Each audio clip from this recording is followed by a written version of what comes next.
I'm Vaibhav. If you're facing trouble saying my name, call me VB, as in Visual Basic. I'm gonna try and again, I'm gonna try today to make you guys understand what natural language processing is, how do you do some of it in Python, and what is possible, what is not. I'm going to focus a lot on what is possible and what is not, because in the past 1 to 2 years, what I've seen is that people generally de facto to saying that, you know, if it's not solved by something that you do every day, then it's pretty much something which you can do in machine learning, right? So I'm going to try to demystify that. All right. So who am I? Does anyone here follow XKCD? Okay, so this is my favorite comic. So whenever someone says what do you do, this is what I do. I just stir around code till the time it starts working. That's pretty much the accurate description of my job role. Another quick check: am I too fast? Am I speaking too fast? Are you guys able to understand me? Oh, perfect. Cool. So that's me. I've been in the industry for about 3 years. I primarily work with Fortune Technology 10 firms, by the likes of you know, your biggest internet search provider, be it cloud providers, and so on and so forth. I've been doing machine learning and cloud for about 3.5, 4 years now, and I primarily work with Deloitte Consulting back in India, and my educational background per se is into computer science, and with my majors in stats and maths. So I'm like stats and maths guy. So you won't see me doing quite a lot of import this from Python, but more of like import math and write equations. But yeah. All right. So enough about me, and I'm going to take a pause and close the lights for a bit. Oh, sorry. That light is awkward. They're different. Oh, in fact, let's just keep it on for a while. Okay. All right. So I know you can't see the slides, but how many of you know some wee bit of analytics, if they can raise their hands? So when I say analytics, I mean you've worked around with, say, SQL, did couple of group bys, select stars, and stuff like that. Can we be proud about it? I'm proud about it. All right. So how many of you know some bit of NLP already? Can we be again proud about it? All right. So for those of you who have, I don't want to put you on a spot, but can you talk about your experience with that so far? Simple stuff like tag of words. Okay. And then if idea. Okay. A little bit of word embedding. Okay. And have you done that in production for a client or something? Just like analysis. Okay, dabbling around. I see. Is there anyone who's done stuff for their clients around NLP? I'm gonna take. Oh. What kind? If you don't mind, can you share something? I worked on before for my PhD. It's about categorizing the tweets if it's for disaster management, right? My thesis is for disaster management, so we want to categorize if that person is tweeting it needs help, or Okay. they're providing some news. I see. It's garbage and others. Oh, that's nice. That's sweet. In fact, some of what we're going to do today is going to be an overlap with that. So maybe you can help me out there. Cool. Perfect. All right. So my last question: how many of us are working professionals working with Python? And let's be proud about it. We're at Pycon. All right. Cool. And how many of us have never used Python? So never used Python. Python. Is there anyone? No one. All right. So this is a good mix. Perfect. Right. So and one of the quick expectation settings from the session is I don't want the session to be like a one-way session. I want this to be a two-way session. So I'm going to be popping a lot of questions to you guys, and I would expect some bit of answers from you guys. Is that a fair expectation? Can I get a confident yes? Yes. Perfect. All right. So when I say natural language processing, what comes to your mind? Okay, so let's be a little bit civil about this. Let's raise our hands. All right, you sir in the back. Human language. Human language. Okay. What else? Translation. Okay. Tokenizing sentences. What else? This side is like awfully quiet. Anyone from this side? So I'm not asking like the de facto definition which is written here. So do not quote that. I'm going to speak that. What comes to your mind when I say natural language processing? Extracting value from unstructured language data. That's bang on what's written here. Nice. No, I'm just messing with you. Yeah. So in the simplest term, NLP is essentially taking text and trying to figure out what that text means, right? So if right now today I say my name is Vaibhav, right? So everyone back in India would understand that, but not everyone here in Philippines would understand Vaibhav. And this is the simplest explanation of this problem, right? So how do I make you guys understand that my name is Vaibhav?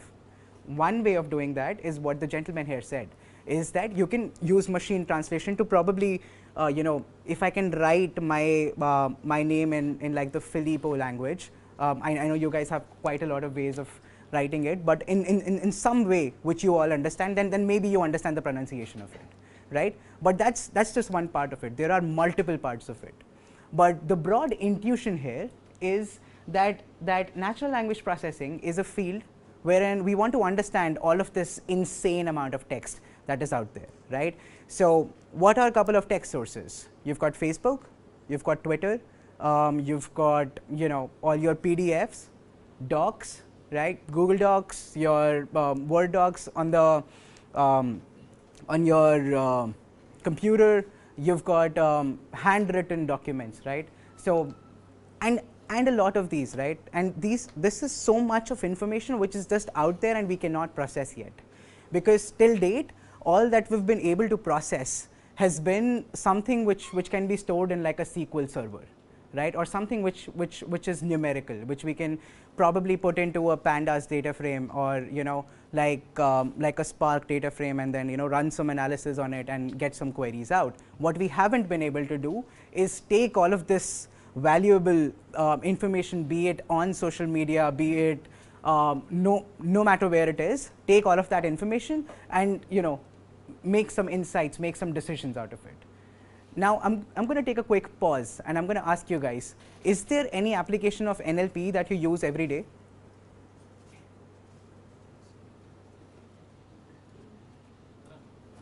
Sure. Translation.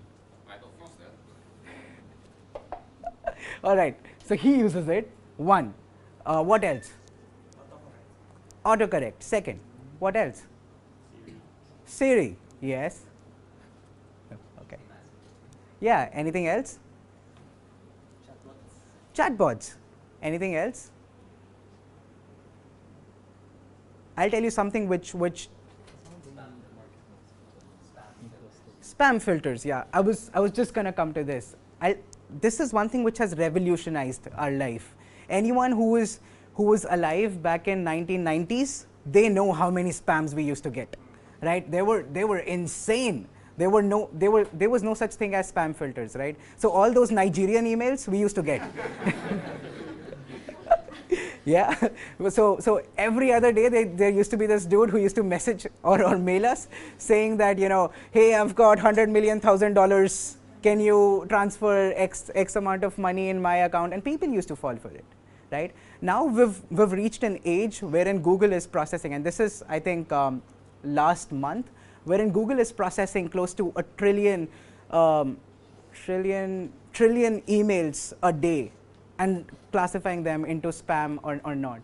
They've reached a stage wherein they do not need data to actually train their models. They've reached like the pristine amount that the pristine accuracy that there is possible.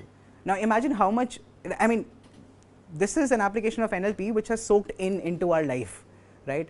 We just assume if tomorrow there were spam emails coming to your inboxes, you would get furious, You would be like, why is this here? Report this as spam, you know, write bunch of emails, go on Twitter, rant a while, and say why Google sucks and whatnot, right? That's the kind of ease that that one NLP solution has been to. Another is, how many of you use keyboards on your phone? Don't think the answer is yes. It's like, when do I use keyboard? What? Anyway, so every time you write a word, Google tells you what the next word should be on your keyboard. How many of us actually use it? I use it a lot, right? So now we're not just taking in data and telling you whether it should classify as something which is important or not, but we've reached a stage wherein we're also telling you that what is the next thing which you should write. The latest update to Gmail actually tells you that this is the reply, this is the response to your email, right? You got a job offer, yes, accept it. You know, and stuff like that. So it's insane, and so this is one of the simplest examples that I put in. I'm sorry, I forgot to update the slides. It's still in India, but anyway. So I updated it here. I forgot to update there. Anyway, so so in a typical fashion, how many of us know what Zomato is? How many of us actually use it? Right? So if I was to search on Zomato Italian food in the Makati city, I would just click on Italian and I would select my city as Makati. In the back end, what it will do is essentially have some sort of a SQL server doing like select restaurant name, restaurant address from restaurants being the table, and saying where city is Makati and food type is Italian, and give it out to you. Does everyone understand this statement?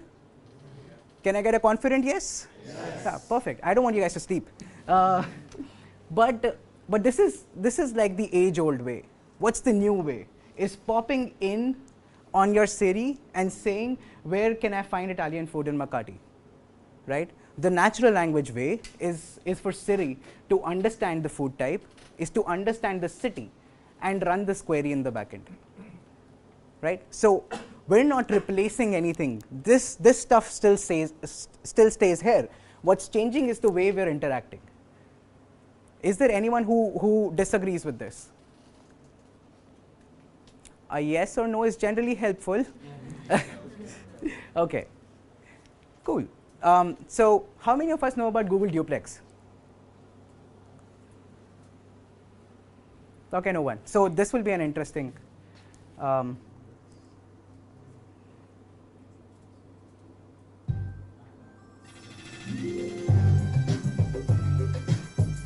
So just go through this. I'm just going to pause it for a while. So just go through this video, and I'm going to ask you a couple of questions at the end. Okay?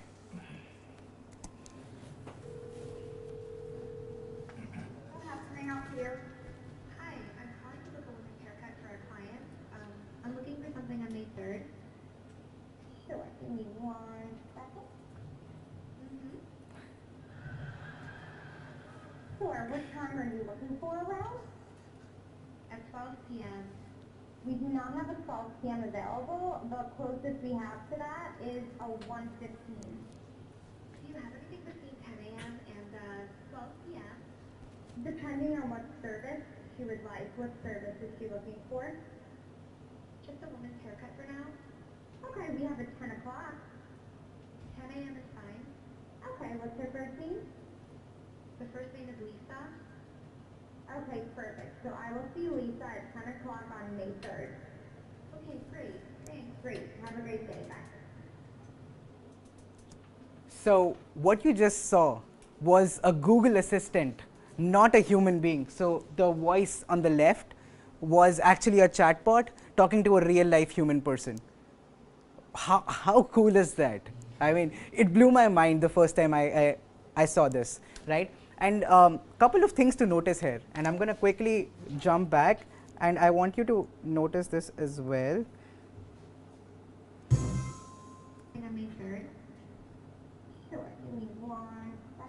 So this. What's happening out here? Hi, I'm calling to book a women's haircut for a client. I'm looking for something on May 3rd. Sure, give me 1 this, right? So here's the funny part. Typically till date, all of our natural language solutions were rule based, or more so very restrictive, right? But we've reached a stage here where the model behind this, let's think of the model as a black box, is able to understand the human nuances, right? So if how many times when you're talking you would say, what are you talking? I didn't get that. Sorry. All of these filler words. The model was able to understand those from bunch of transcripts. That's it. And that's the level of complexities we've reached. So we do not have humans talking to humans anymore. Like later on, you would see it would be more of like robocalls happening to each other, and that's it. No one's talking. Everyone's like, "Can you call my girlfriend for me real quick?" And the girlfriend has another robocall there. Yeah. Some of us would kill to have that.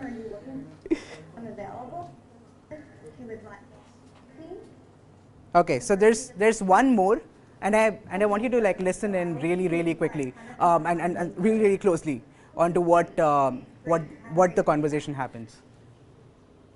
This one. Hi, I'd like to do a table for Wednesday the 7th. For 7 people? It's for 4 people. 4 people with Next Wednesday at 6 p.m. actually we need to for like after like 5 people. 4 people you can come. How long is the wait usually to be seated? When tomorrow or weekday? For next Wednesday, the 7th. Oh no, it's not too busy. You can come for 4 people, okay? Oh, I gotcha. Thanks. All right, so how cool was that? I mean, the waiter on the other hand was like super dumb, right? She asked the same question again and again, but then it wasn't something like a rule-based thing, right? If this, if that, so it didn't go in like a loop. Typically, if you had like if-else statement written around there, it would go in a loop, right? It would just be doing the same thing, and the waiter and this guy would have been just talking till now, right? So what I'm trying to say here is this is the kind of applications that we're looking at. This is the cutting edge next step that we're looking at, and believe me, building something like this is kind of complex, but achieving the same hit rate is quite easy using bunch of Python codes and code snippets.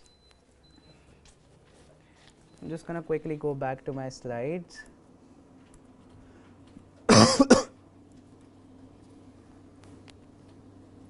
Okay, so now that we've seen one of the applications, can you guys at the back see these slides? Okay, perfect. So it's not just about chatbots. Chatbots are something which is overly hyped in the industry, but it's not just that. It's a lot of applications that NLP, that the broad domain of NLP helps us understand, right? So it starts with text classification. Now here's the question for you all. What do you guys think text classification is? We can do popcorn style, anyone can say whatever.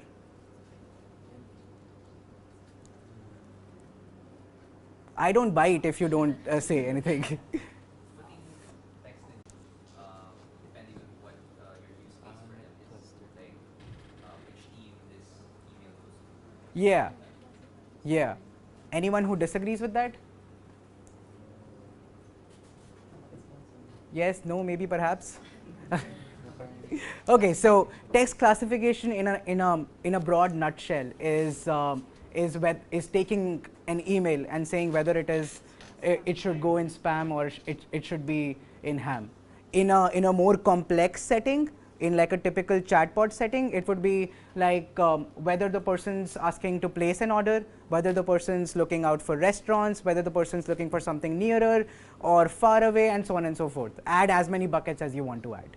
But the bottom line being is take some sort of text, process it in some sort of way, and understand which class would it belong to. Everybody with me so far? Yes. Perfect. So the next one is text summarization. sorry. Next one is text summarization. What do we understand by that? It summarizes whatever's being said or written. Whoa, no shit, Sherlock. No, I'm just messing with you. But then, there's this. Okay. Yeah. So text summarization. There's this startup. I forgot the name of the startup. What they do is essentially take books, like large-scale books, and they summarize it into 1-page or 2-page summaries, right? So instead of going through the entire book, you can just go through that 2-page summary, and you've pretty much figured out what the book talks about, right? So essentially, what they did was they gathered all the insights out of the book and put it in like a 2-pager, which makes sense to humans, right? And that's what text summarization is. Everybody with me so far? All right. Then machine translation. What do you think machine translation is? Making text something a machine can read, something we can put into a pandas data frame, for example. Oh, I think I should actually change that. But this is basically Google Translate. Yeah. So I'm going to change that. Sorry, that's my bad. How many of us use Google search? All right. All right. So search is the simplest example of natural language processing. If I type in what is X number of thing, or what is X number of dollars in Philippine pesos, or what is 1 INR equal to, and say XYZ number of things, how does Google understand what I'm asking about? That's pretty much what Google is doing. Everybody with me so far? All right. Then comes linguistic analysis. How many of us know about sentiment analysis? Pretty much everybody should, because when it comes to NLP, everybody says that I've done sentiment analysis. All right. So sentiment analysis is one thing which tells you what is the sentiment, or what kind of words are being used in a review, in a tweet, or in anything that any or every document that crosses your path. Then there is further more complex stuff like latent direct allocation, latent semantic indexing, which on a broad scale cluster your document together. So like imagine you've got billions and billions of text records. It would take that and give you broad key themes in those documents. And I'll show you something which I did on one of the Indian newspapers out there, of what kind of analysis I ran for them using LDA. So maybe that gives you more context. Then there is question answering. Who here can tell me the most recent example that we just played of question answering? Reserving table at a restaurant. Yes. Dude's a genius. No shit, sure.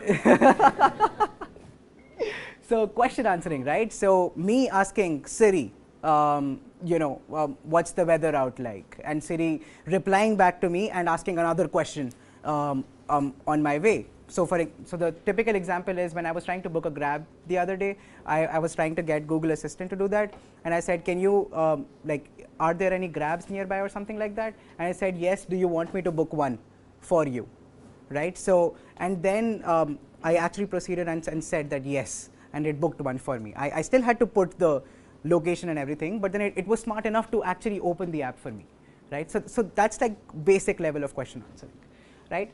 And I'm going to skip for information extraction for a little bit later. Now, how many of you know about ACCME? It's a scenario. Yeah, it's ACCME is like a research hub out there. But anyway, so like a simple text classification would be like, so imagine this like a newspaper out there who've got all their records digitized, and you see whenever you go to like a newspaper website, you would see that everything's sort of categorized in between technology, sports, entertainment, politics, science, and whatnot. So what's running in the back end is not a human or not some guy who's sorting everything out, but essentially a text classification algorithm sorting one thing to another. Does that make sense? Yes? No? Yeah. Perfect. Text summarization. So text summarization is essentially taking this long article, summarizing it to like 5-6 bullet points. And I'm going to show you like a cool example of this. Our good friends at Salesforce did that. So this is, so you'll see the document in real time, the algorithm in real time is parsing through this document below, and you'll see the document in a while, and it is trying to summarize everything. And you can see that it is not picking up everything. It's going through everything, and it's going through everything while it's going through everything. Does that make sense?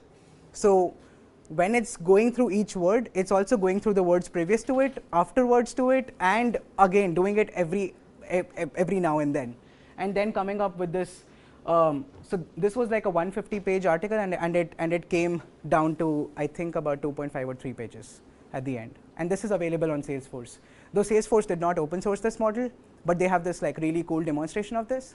So this is the power of machine learning. Like a business use case for this is forensics, digital forensics, right? So every time anyone who's worked with mergers and acquisitions, for example, whenever two firms merge, you've got insane amount of documentation for both the firms to parse through. Typically there, we use a lot of summarization to gather key insights out. Does that make sense? Okay. All right, and then again, machine translation is essentially Google Translate, right? So you translating, say, Hindi, which is my language in India, to English, or from Filipino to English, from English to Japanese, or Japanese to English, and so on. Right, I'm going to skip this demo for a while, but now that we've spoken about couple of these applications, there are 3 approaches to do NLP, right? And I think we've broadly covered all of these in like one example or the other. What do you think about the rule-based approach? What do you think would a rule-based approach entail? A lot of work.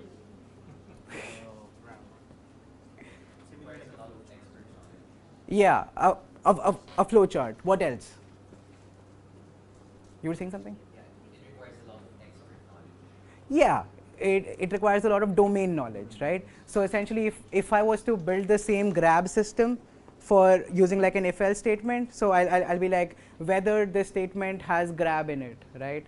Second would be is the person trying to book a cab, right? Third would be, for example, if it's not Grab, is it Uber? If it's Uber, then automatically de facto default to Grab, and so on and so forth, right? So that would be writing like insanely millions and billions of if-else statements just to cover a very small, narrow use case, right?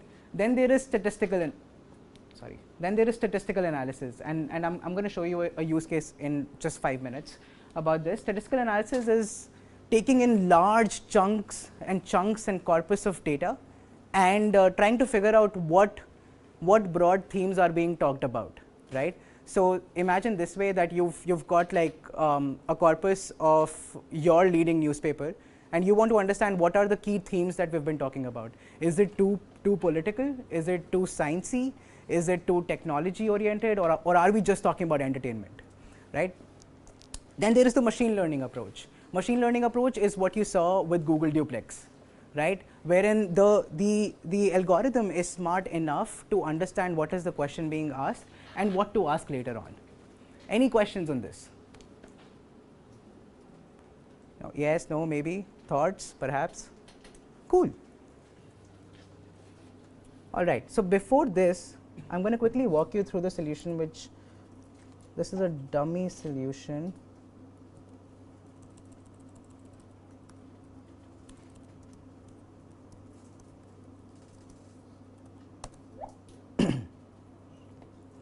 All right, so this is a blog post I wrote I think couple of years back, wherein I scraped through routers. How many of us know what routers is? it's like a global news agency and aggregator, and they're known to be writing about ground truth when it comes to news. So I built a Python scraper to scrape through their URLs, like scrape through their website and gather past 10 years of all the articles they've ever posted. This was a huge corpus, and then I did couple of pre-processing here. I removed stop words, stemming, bigram transformation, and we're going to do that when we start off with the hands-on part. And then I actually ran like an LDA algorithm on it. I'm going to talk about what LDA is, but I want you to see the end result there. So if you see here, those past 10 years of news articles pretty much narrowed down to 25 odd clusters, right? So 25 odd themes were being spoken about in past 10 years, right?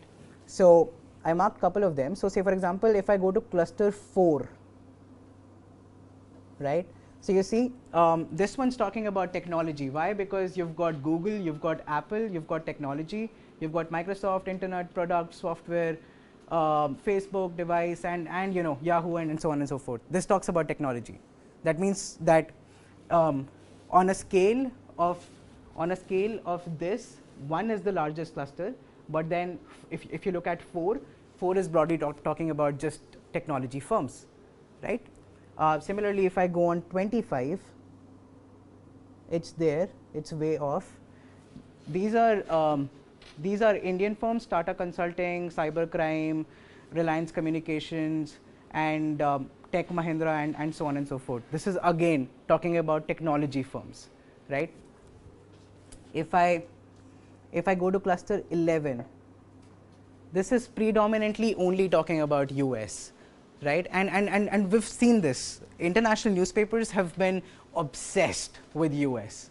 So like just for the very fact that you've got one cluster predominantly just about one country tells you a lot about this, right? So you've got US, Twitter, America, American, Obama, Washington, President, tweet, blah blah blah blah blah blah blah, and whatnot, right?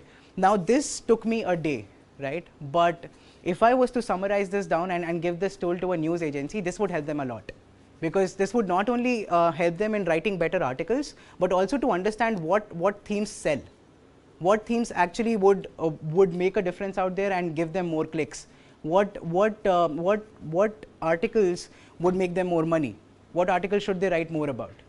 Does that make sense? Any questions on this? You should ideally have a lot of questions right now. What is the cluster that contains the smaller cluster 11? Oh yeah, cluster 1. Yeah. Let's go through it right now.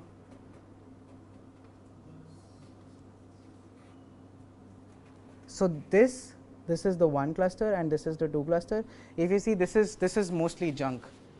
This is game, play, player, win, match, team, 1, go, and London and whatnot. So this is why up ahead over here I marked 1 and 18 as sports, but primarily if you look at 1, this has a lot of junk here, right? So 1, 2, 3. So like in any and every article about politics, you would have something like 1 year ago, or something like first time is it that this has happened, or and so on and so forth. So within the words there's a huge overlap, but going through this thing, it's talking about seasons, matches, teams, players, open, I'm assuming tennis and whatnot. So based on that, I categorized it as like a sports cluster too. Does that make sense?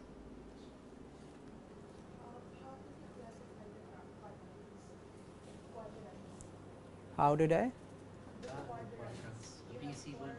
Oh, so this is something which the library itself does, but in the back end, what it does is essentially, let me actually take a board and explain it to you.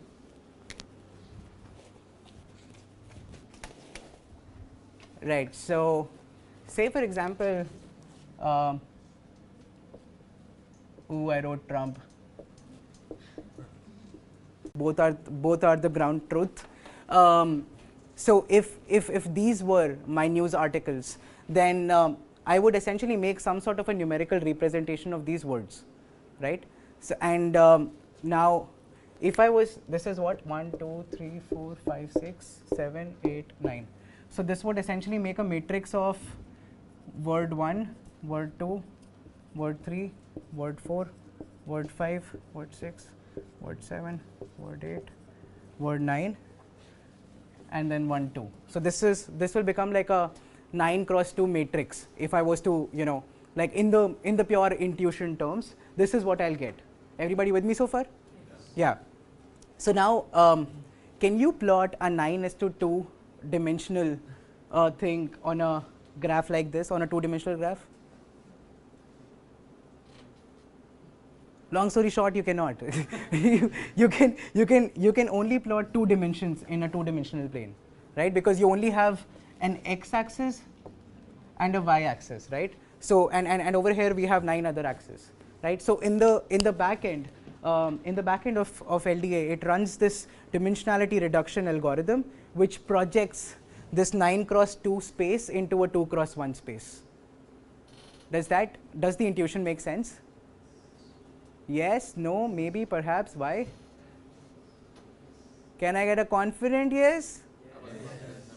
No? Okay. Okay. So what? Let's start with that. What did you not understand? You said 1 by 2 dimensional space. So what are the 2 dimensions there? What do they mean? Oh, okay. So this is essentially talking about. Okay, so let me go to a bit more in detail. How many of us have had pure maths in their 7th or 8th grade? Pure maths? We don't have that. Oh, I mean maths. Yeah. I mean, everybody got maths. Oh, okay, cool. Because back in India, quite a lot of people opt out of maths as well. We can't opt out here. Okay, so if you've got an x and if you've got 2 points, one is x comma y, another is x1 comma y1.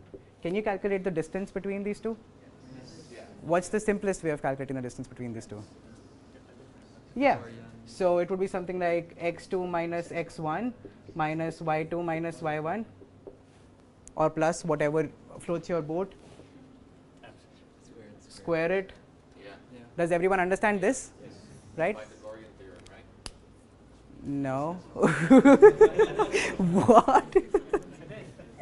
No, I mean in like a scale of triangle it is, but this is like a typical distance algorithm. But yeah, anyhow, moving further. So this scale,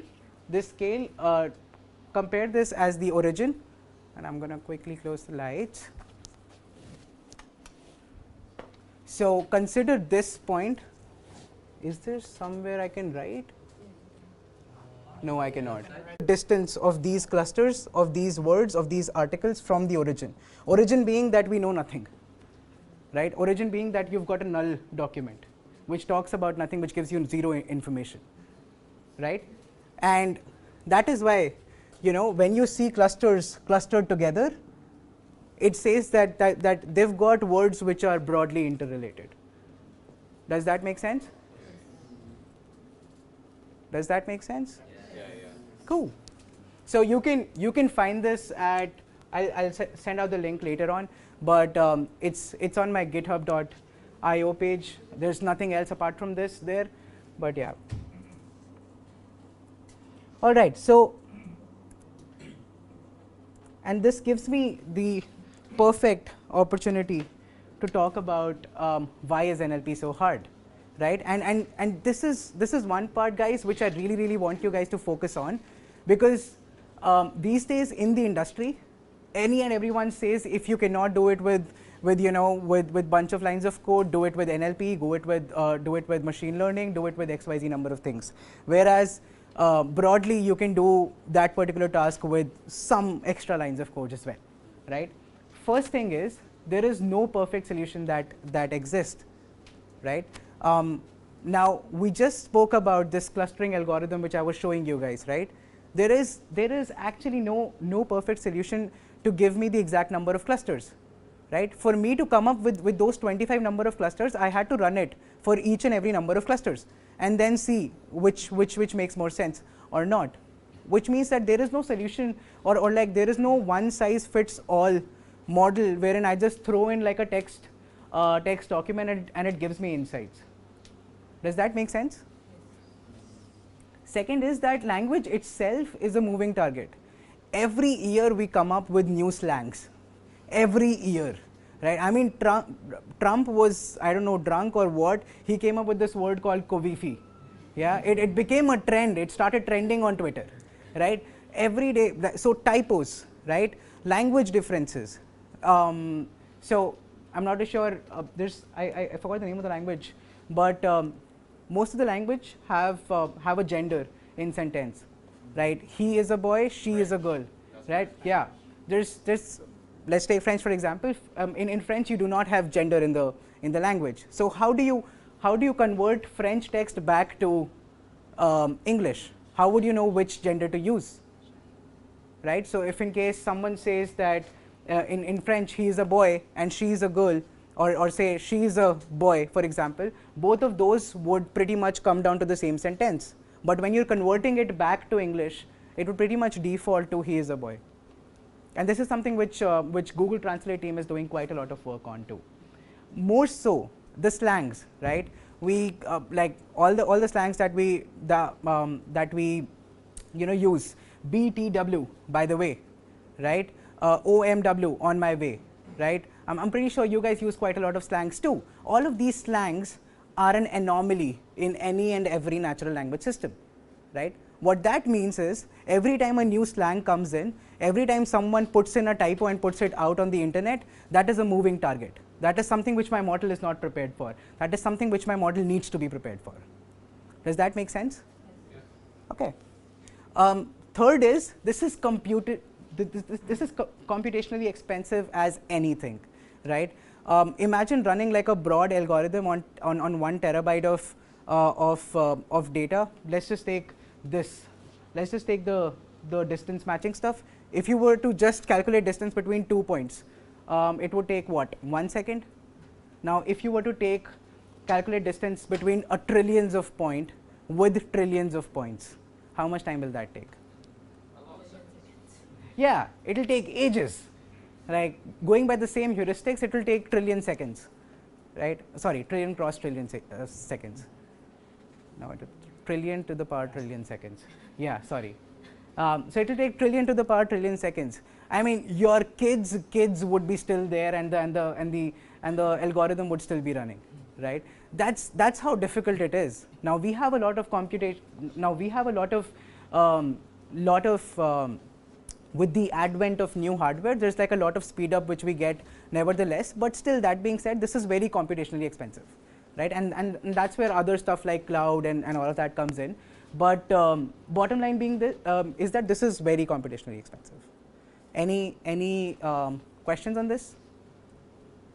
I would just like to add, I think what makes NLP hard is that language is also ambiguous. Yeah. Yeah. So words can have, say the same word have the same, can have different meaning. The same word can have different meaning. So that's what makes NLP another level of difficulty. Yeah. Do you want to quote like a local example here? For example, like time flies and fruit flies. So when we mean by time flies, that time passes really quickly. Yeah. When we say fruit flies, so let's say airplane flies, it means that. Yeah. Right. So that makes it NLP another level. Right. And you, sir, were giving an example? Yeah. It means anything. Anything. Okay. I mean, it can mean anything. Oh, okay. I thought it means anything. No, it depends on the context. Yeah, it is actually quite complex. It could be like, yeah. I see. Yeah.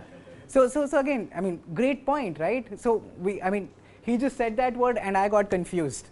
now, if I got confused, imagine an algorithm who doesn't have a brain of its own, right?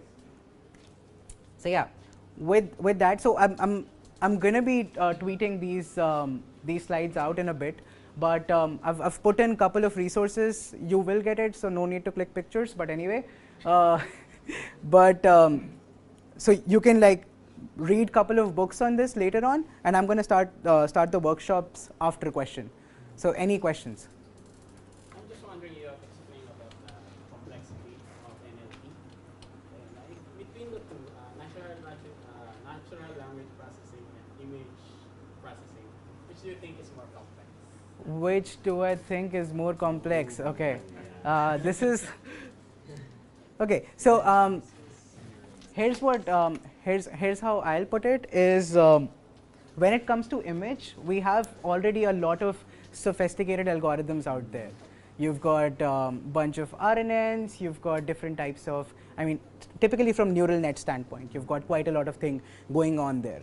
But when it comes to NLP, the research community is still getting up to speed with it. So NLP is I would still say is kind of new to the party, whereas image has been around for like very, very long time. So you're saying NLP is more complex now? I mean, I have my bias. That's why I'm not putting a word out there. But I just think that we're still in a very nascent stage. We're still we still do not have like guided curriculums for NLP, but we do have guided curriculums for computer visions in colleges. That should speak volumes about it. So what that also means that NLP is a good line to be in. More money. Any other questions? Yeah, a while ago you said that NLP is about understanding or processing text rather. How about the speech? How about the spoken language? Yeah, so good question. It's basically a merger of audio analytics and natural language analytics. So essentially, whenever we have to analyze speech, we do not analyze speech. We convert the speech into text, and then we run our text algorithms on it. That's how typically it works. So when you saw the Duplex example, what was happening in real time was that the model was converting speech to text, understanding what the intent of the conversation is, figure out there was another model which was trying to predict what should be the answer for it, and convert it back into speech and push it out. This was all happening in less than a second. Any other questions? I mean, ideally you should have questions. Okay. All right. So now this brings us to workshop. What does everyone have a laptop in their vicinity? It's a simple yes or no question. Don't think about this, guys. Okay. So what I would want you guys to do is, okay, this is not working. Go on bit.ly/ml-with-text. Oh, it's just bit.ly. This is ml hyphen with hyphen text. In fact, let me put it up there.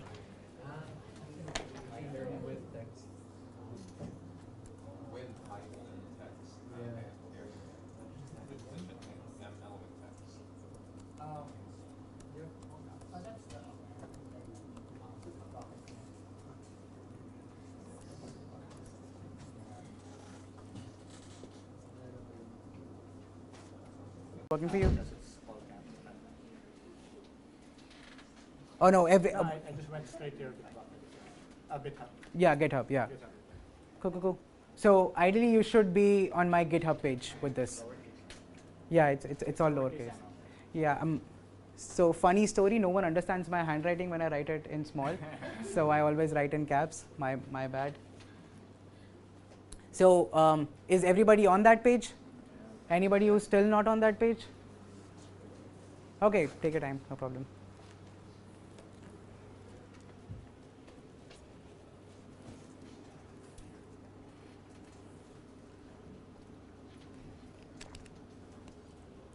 So back at home, it's still 1:12 p.m. That's why I always keep getting confused what the time is. But anyway. Question question for the, I guess, the charts that you showed a while ago with the quadrants and the bar charts. Were those libraries that you imported from someone else, or you wrote it up yourself? No, I wish I wrote it up myself, but there's this gentleman who wrote this in R. It's called LDA Viz, and I used the Python wrapper for it, which is called PyLDA Viz. Beauty of Python community. We've got bunch of really insane coders who know their way around Python. So I pretty much leveraged their work and exported it into an HTML. But the other parts of that, I saw there was a lambda there somewhere. Yeah. So I wasn't sure what that meant. So lambda is basically a score of relevance, and the way we calculate it is by how important a word is, based on how many times it comes in. So I'm going to talk about it in a bit. Sorry, logistics question. Do you mind if I sit there so I'm closer to the socket? Okay, I don't think so. We have a free socket though. There's one in the wall. There's one in the wall. Oh yeah. Yeah, I mean, if it works for you, then do. But otherwise, you won't. We're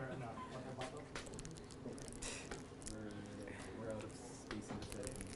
Yeah. For myself, we have 1 million people. Ah shit. Oh, you can take the chair, man. Come on. That's okay. No. Please. I insist. Please take the chair, man. Let me pull this out. All right. So I think we can take a quick 2-minute bio break if anyone wants to take, and it's 3:45 right now. Let's catch up at 3:50 and start the workshop. Everybody with me so far? Cool. Just don't like run away. You can pretty much go through this on your phone as well, because everything has outputs as well. If you want to try it out in real time, just clone the repo. Does everyone here know how to clone the repo? Yes, no? Anyone who doesn't know? Let's be proud of it. I don't know. Well, there's a clone button. Yeah. So if nothing works out, if all hell breaks loose, just click on the download button. It won't do anything to your system. Yeah. All right. Is everybody here? All right. So the instructions are pretty much clear. Just gonna put in a quick word about Kevin Markham. I used quite a lot of his stuff from dataschool.io to make this video, and I've put in quite a lot of his reference in the Jupyter notebooks as well. So shout out to that guy. He's a legend. Now, what I want you guys to do is look at these tutorial files. So there is a tutorial file, then there is a tutorial.output with output file, then an exercise and exercise solution file. I would ask you to refrain from viewing exercise solution. I mean, please do not cheat on yourself. Come on. If you have a laptop which has an Anaconda installation running, then click on tutorial.ipynb or open tutorial.ipynb. Who here does not have Jupyter notebooks on their desktop? If you do not have it, then you should open tutorial.py. Okay, so I've taken care of all of your needs. And once you clone it, you should have all the data sets as well. All right. So let me know when you guys are ready, and I'm gonna start it off. So tutorial, just the tutorial. Yeah, if you can run it, then you should like go there. Another quick thing, I am assuming everybody has an Anaconda installation on their laptops. If you do not have, you might face some issues. If you face any issues, let me know. There's like a command to fix it. I'll help you out. Okay? Do you guys want 5 minutes to set it up? Okay.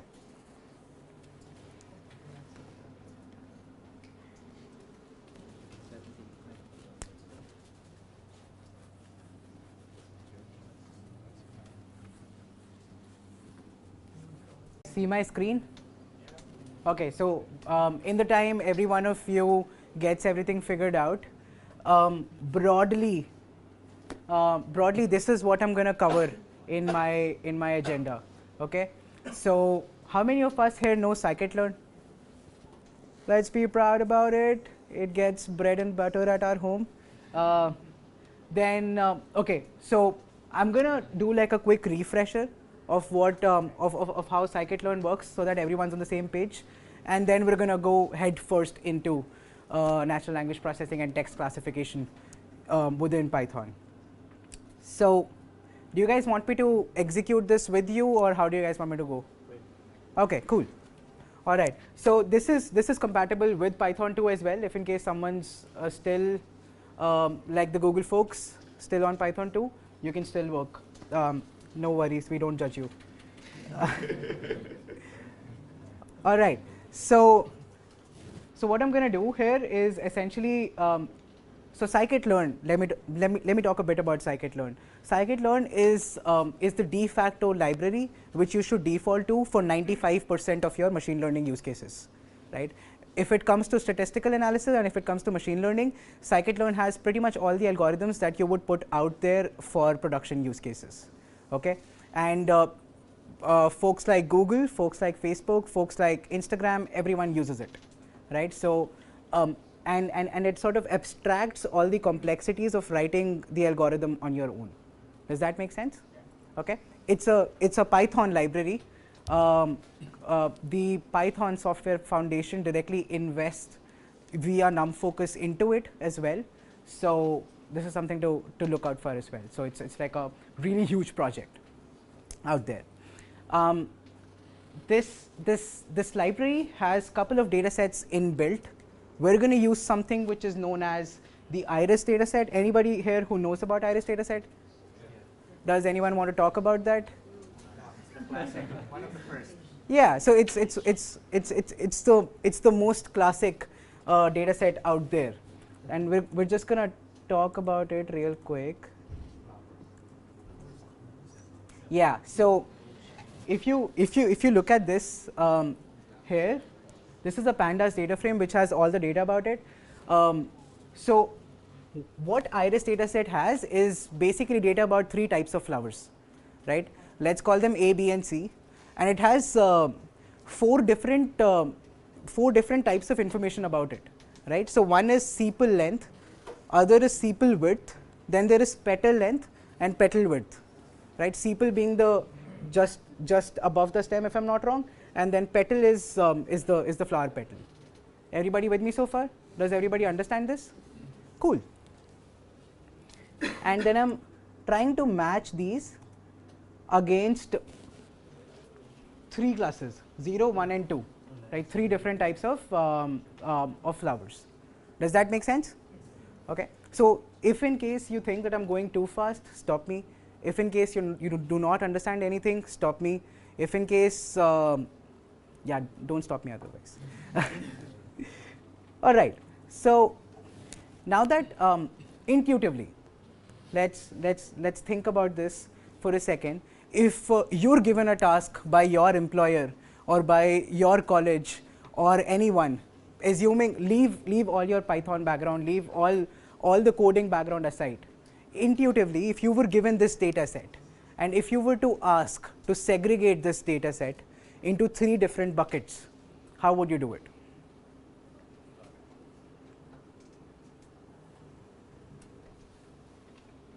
So there's no Python involved here. Yeah. The first 3 columns. First 3 columns. Yeah, I mean. Sorry. Yeah. Sepal length, width, and length. Oh, these are the only data points. Yeah. So you only have 4. No, you've got quite a lot of data points. Yeah, that's just like the sample data set. But assuming you've got 4 columns which give you some information about this data set, how would you go about solving this? You can look at the distribution of each of the columns and compare it among the different classes. That's a very statistical way to do it. Very good. Anyone else? I would do like, I don't know, an XY coordinates for 2 pairs, like pair them up and then visually try to find like Clustering. Yep, that's clustering in a broad nutshell. Right. Anyone else? So rest of us would just like give up and be like, I'm gonna go back home. Yeah, so this dude will go to Stack Overflow, which is good. You should. I just look at the solutions. Yeah. Yeah, I mean, seriously, 99% of our problems are solved by Stack Overflow. So, yeah. All right. Any other answers out there? Any other intuition out there? No. So what the gentleman over here and what Albert said, if I was to put this in simpler words, what I would do is essentially look at the trend of each and every column. I would see how each and every column is pretty much distributed across all of my targets, all of my different types of flowers, right? Then I'm gonna take this, take those distributions. I'm gonna take those insights and try to map these into broad buckets, right? I again, do you think I will be 100% accurate in doing that? I would not be. Are we confused or like? I thought this would be a yes. Do you think we would get 100% accurate with this if you were to do it? Do you think if I was to do the same, train a machine to do this, would I be 100% accurate? No. Anybody who thinks yes? It's not a trick question. I think it's because we don't know the data. Because if the distribution were very, very like separate, then you could be 100%. Perfect. Exactly. So Albert's like going out there. So if in case I had X, Y, and Z columns, and if in case I had 1, 2, 3, and over here if in case I had 4, 5, and 6, 7, 8, and 9, taking these numerically, all of these are distinct. All of these columns are distinct, right? And maybe this is A, this is B, and this is C, right? And if I had something like this, wherein everything's distinct, then I would be 100% accurate with my distribution. But if in case this 5 was again 4, then I would be only 66% accurate. Does that make sense? Any questions on this? Yes, no, maybe, perhaps? I'm going to take that as a no. All right, so now that we have, I'm not going to go into details of the model here. We can talk later on about this. But right now, I want to get to the NLP stuff real fast.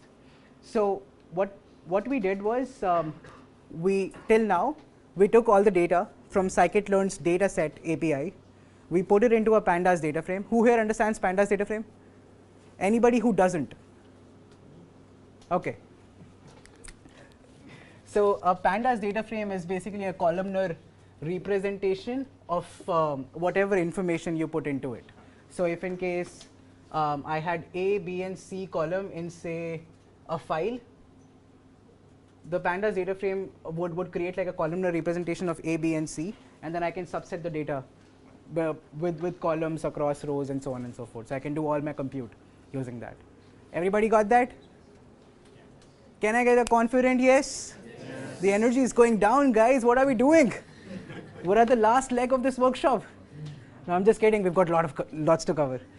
Anyway, so then I'm gonna, what I'm doing next is essentially instantiating a model. More specifically, I'm training a KNN model, which is a K nearest neighbor model, which looks at the neighboring distributions essentially of different features and tries to pin it down to a bucket, right? And that's the intuition behind it. Not going to get into the maths behind it. And then I'm going to fit it. Now, one thing which I want you guys to understand is this is how I instantiate a model in scikit-learn, which is give the name and put two, what are these braces? Parentheses, and instantiate it into into an object. This is a class, you're instantiating that class. Okay, everybody got that? Cool. And then what I'm going to do is I'm going to do knn.fit, right? There are many more parameters which can go with this. To give you an example, I'm just going to quickly open up.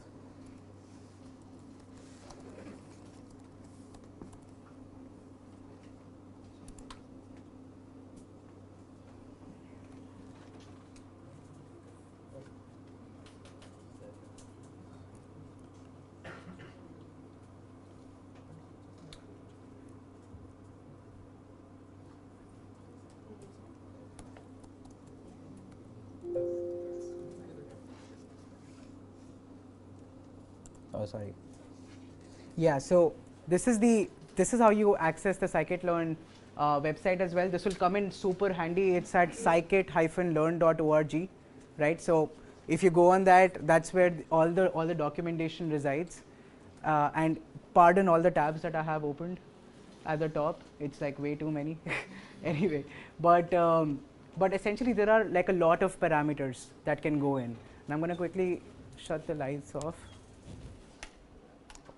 This is confusing. Yeah, so I hope you guys can see this. So there are a bunch of parameters which go in, for example, n neighbors, and there are a bunch of default values to it. As in when you go on and look at each and every individual algorithm, you would figure out what's the significance of these parameters. But assume this thing that if in case you were to work with a default setting as well, you should get roughly, baseline results, enough to go out there and say that, okay, I've trained a model and I've got some sort of results out there. So you're not missing out if in case you do not know what these parameters mean. And if in case you want to know what these parameters mean, they've got like good verbiage around what each and every parameter mean. Okay? So you can find this at scikit-learn.org. All right. So now I'm going to fit the model. As you see, I did not give it any of the parameters by default. So it took the default parameters: algorithm equal to auto, leaf size equal to 30, metric equal to Minkowski, metric params, n jobs, blah blah blah blah blah, right, and so on. When you change the parameters, this would change. Okay. And then I'm gonna. So what we did up here was that we had 4 columns: sepal length, sepal width, petal length, petal width, right? Now what I'm doing is essentially giving the same values. Now that I've trained my model, I'm giving the same values and I'm trying to predict, given that my sepal length, sepal width, petal length, petal width is 3, 5, 4, 2, what should be the answer? It says that it should be 1. And how many possible values can we have here? 0, 1 or 2. Okay. So based on this, this is giving me this value. Is everyone clear on that? Yeah. So your typical scikit-learn workflow would have you have your training data in a data frame, train the model on it, fit the model on it, and then predict. Anybody who did not understand this? Okay, cool. So now comes the interesting part. Now my model was able to understand, or scikit-learn, or rather Python was able to understand everything, because whatever I gave it was in numbers, right? So machines understand 0, 1, but machines do not understand Vaibhav. I mean, leave that. You guys don't understand Vaibhav. So like, how do I make the machine, how do I make Python understand language? So what I'm trying to say is, if in case I have 2 sentences,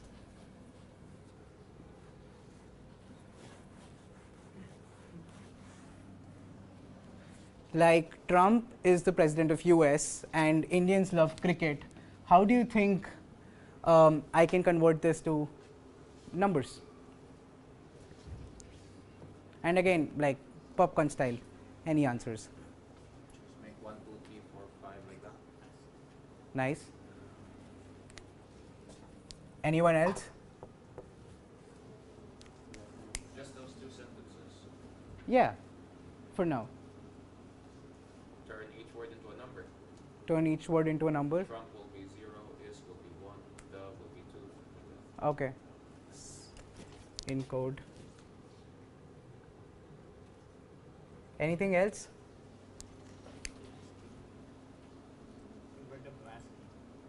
Convert them to ASCII. Again, that's encode. You can, I guess, express each word as like a couple of different things. For example, is it related to a country? Then US is 1 and Indians is 1. And then you can make like multiple of those.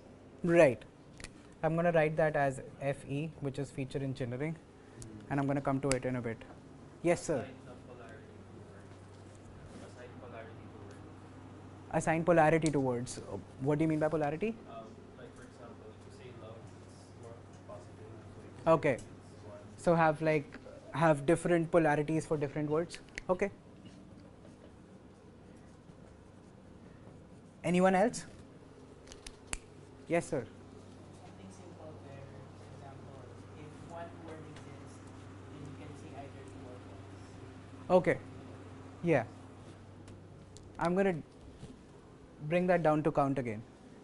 Any other questions, or should we shut this question down? Okay.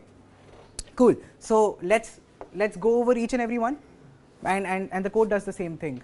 I'm just glad that you guys figured it out first. Can you guys over there see this? Can you over there see this? Perfect.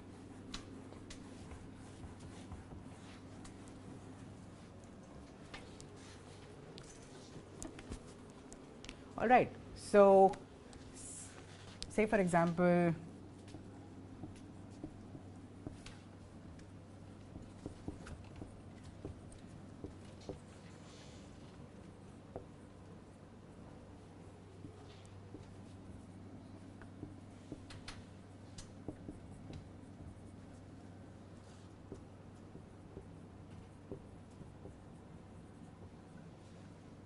can everyone see these two sentences? My name is Vaibhav, his name is not Vaibhav.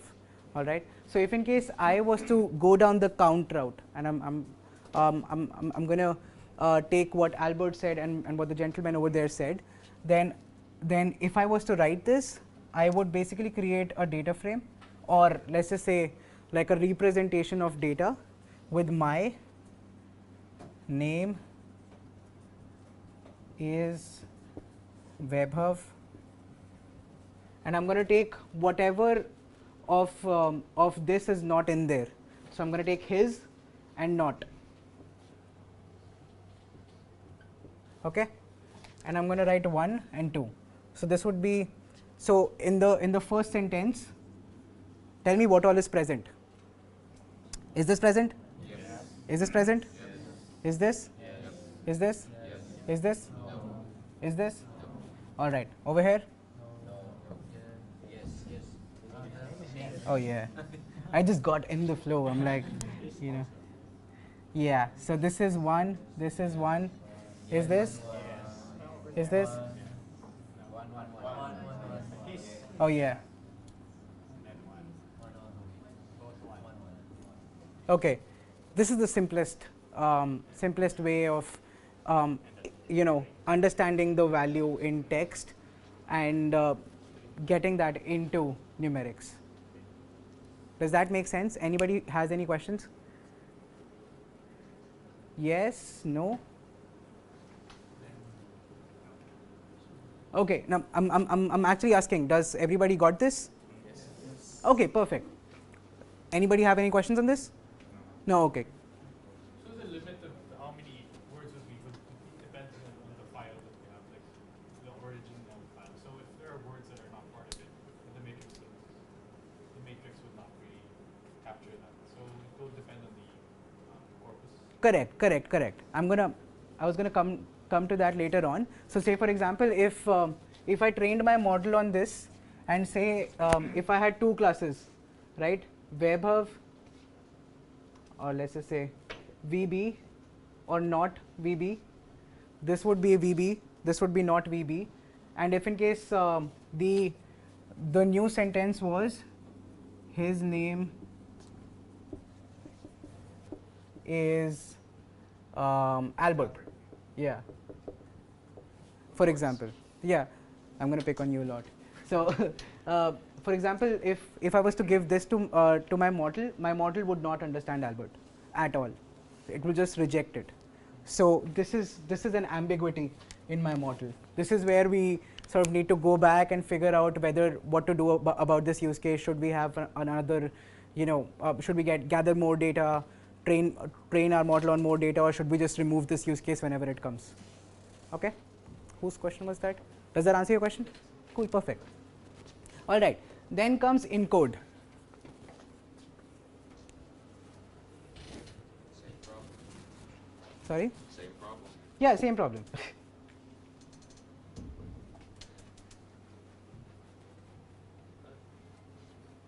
Oh, right. So when it comes to encoding, essentially what you can do, and this would become slightly more complex, because then you can take the, say for example, for each and every letter in a word, take its ASCII equivalent, and that gives you like a number equivalent. And in theory, when you have a lot of data, you can expect the machine to understand that this is an ASCII value. In practice, we do not do that. Does everyone know what ASCII value is of a letter? Anyone who does not? Was that a yes, no? Okay, I didn't know that, but okay, cool. So that's the encode method. We generally do not use this in production because this expects this expects a lots and lots of information. Okay, then comes like good old feature engineering. Now, what do you think can be feature engineering in like if I was to have, say, assuming I have the count matrix, okay. Now I want to give more, I want to make more features for my model. How else do you think I can make it? Like given I have the count matrix, do you think is there any other way to capture more information out of this? The order of the words. Order of the words, right? So order of the words would be that apart from individual counts, maybe I do my underscore name. How many times is my underscore name coming? How many times is name underscore is coming? How many times is underscore Vaibhav coming? How many times is not coming? And so on and so forth. So you know that if in case you're making a VB or no VB classifier, if is not is coming, then you know for sure that the model is model should be very certain that it's not VB. Does that make sense? Yes. Right? This here itself is known as co-occurrences. How often do two words co-occur? Do we all get that? Yes. Cool. What else can we do apart from co-occurrences? So co-occurrence is the same as proximity? Co-occurrences. So how far away the words are from each other? Yeah, I mean, yeah, if in case you had like 3 co-occurrences, then it would essentially mean the same thing, right? Because then you're like, my name is, and name is Vaibhav, you've got name is as overlap, so that would pretty much get the same info. But I meant like how far is a word from another occurrence? So it's like 3 words apart, it's not relevant. Yeah. So I mean, if I was to put that, I would say is underscore last word Vaibhav, probably something like that, right?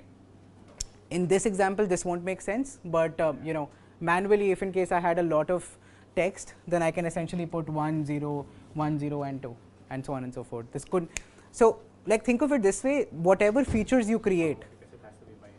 yeah, Okay. whatever features you create, they should always aim at reducing your search space, right? If you're not reducing your search space, then that feature will not add any value, right? Always remember this, right? So say for example, if in case I add something like is present, right? This would always be 1 in this case. Is this giving me any value? No.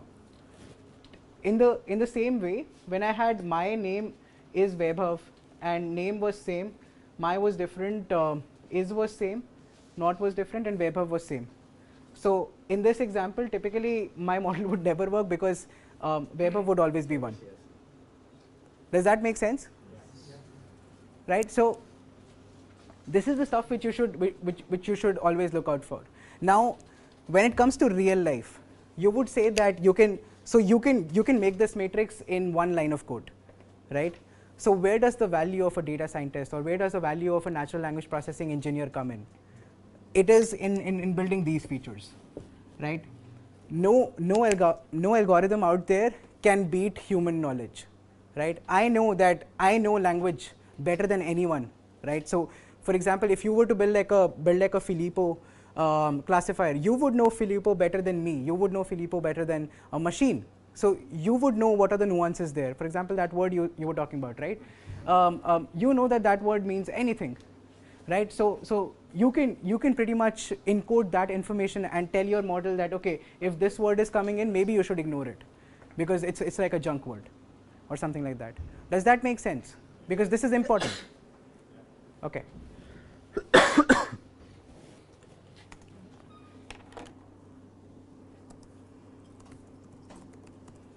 All right. So, okay. What? This is confusing. Anyway, so how do we so whatever we just spoke about, how do we do that in Python? For example, we take this example. Call you tonight. Call me a cab. Please call me, please. that did not sound right. Anyway, so if I was to do that in Python, I would use this really nifty feature within Python called which is count vectorizer. I would instantiate a class of it, and I would fit all of my sentences into it. Right now, this is different than fitting like a model into it. This is just encoding all of your information.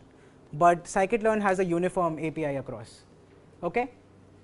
So I'm going to do this, and I'm going to get the feature names. So you can see that the features which the vectorizer understood was cab, call me, please, tonight, you.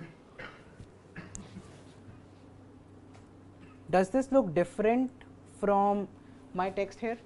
Yeah. What is different? You removed and please in uppercase. Yeah. Good catch. Essentially, what I've done here is oh no. Sorry.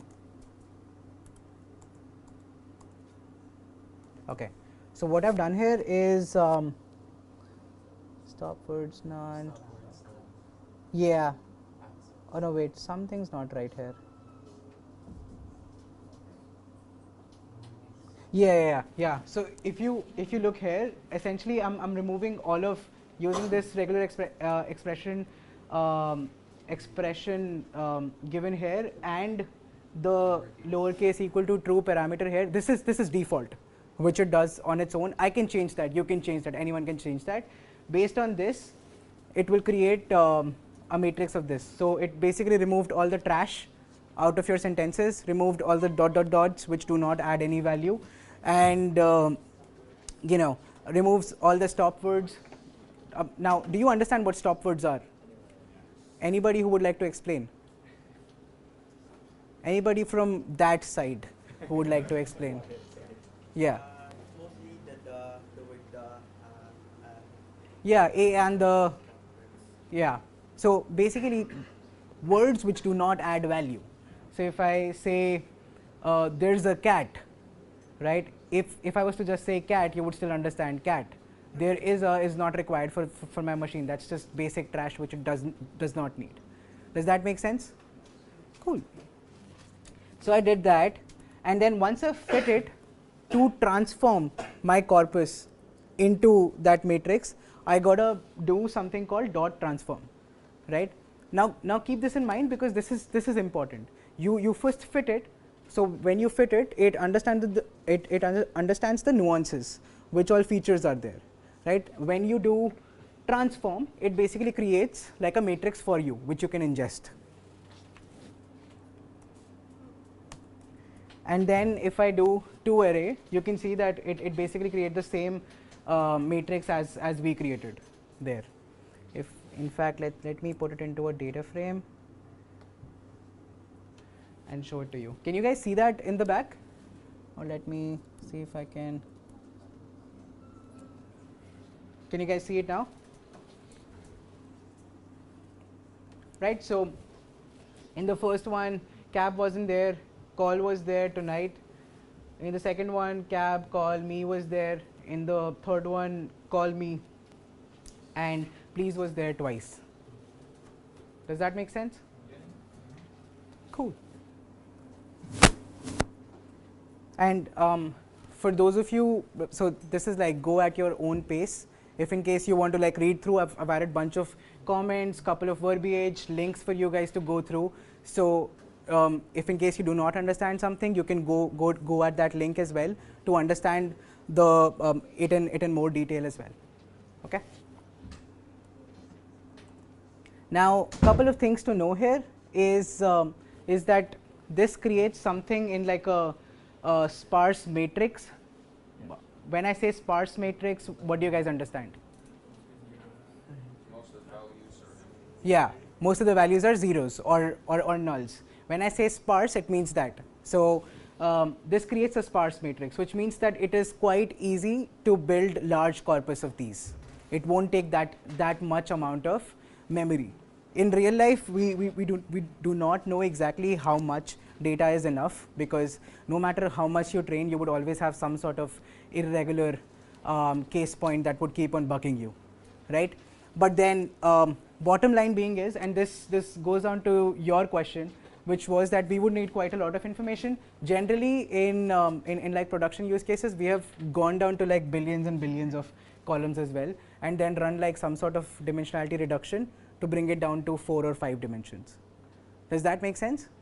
So what I'm saying is that, say for example, if you're running this for all the tweets that were sent out with a hashtag Pycon, not APAC, not anything, or say hashtag Python, those would be a lot.